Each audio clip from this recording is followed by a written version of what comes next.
Rakel Gamito naiz eta bideo honetan aurkezten den liburuaren editorea eta bertako zenbait kapituloetako egilea naiz. Liburuaren izenburua ikaskuntza zerbitzua metodologian oinarritutako gradu amaierako lanak garatzeko gida praktikoa. Ez da izenburu laburra, baina bai deskriptiboa jasotzen duelako liburuaren izaera eta edukia.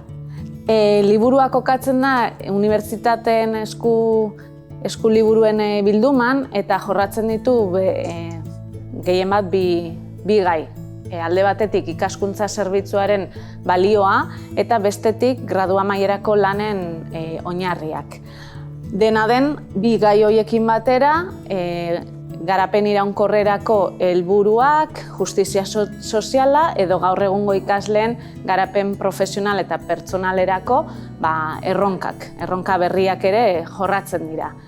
Liburua da proposamen bat, gradu amaierako lanak egiteko ikaskuntza zerbitzua metodologian oinarrituta eta ikaskuntza zerbitzu proiektu bezala. Horretarako liburuak eskaintzen du gida praktiko bat. Lehendabizi oinarri teorikoak azaltzen dira eta gero proposamen hori, hau da, gradu amaierako lan bat ikaskuntza zerbitzu bezala bideratzeko jarraibideak eskaintzen dira. Eta baita amaieran, esperientzia errealak adibide bezala eskaintzen dira.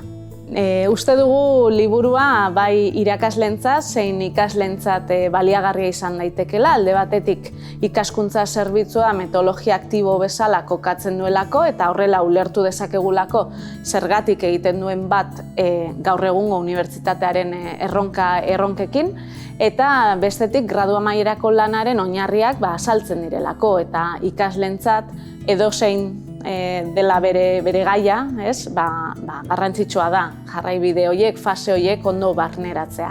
Azkenik uste dugu ekarpen handienetako bat dela proposatzen duela lan akademiko esanguratsuak egitea, errealitatearekin lotuta daudenak eta gizarteari ekarpen sozial bat eskaintzen diotenak.